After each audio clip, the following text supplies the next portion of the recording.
side. If we look at some of there's a lot more finance that could be mobilized for development cooperation through forms of internationally concerted taxes and other innovative mechanisms to the tune of maybe $400 billion per year to meet development needs and global challenges like fighting climate change. Forms of climate financing.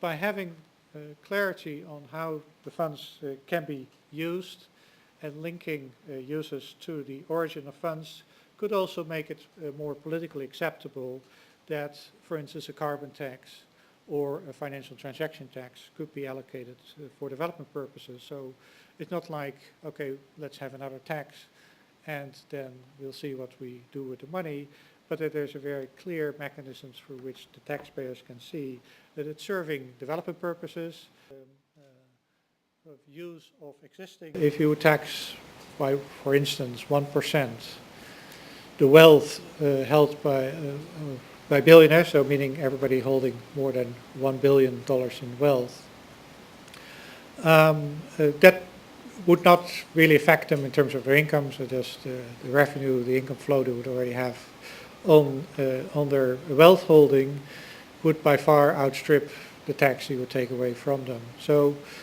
in that sense it would be another tax, which also makes sense from any economic theoretical argument. First class or business class tickets. So what we're giving them through the report is some arguments to say, well, maybe an international tax. So we have an international agreement to mobilize resources for particular purposes. So why not also have an international agreement to mobilize how to mobilize the resources to fill the funds for development and for climate financing. Forms that are being discussed in the report, which have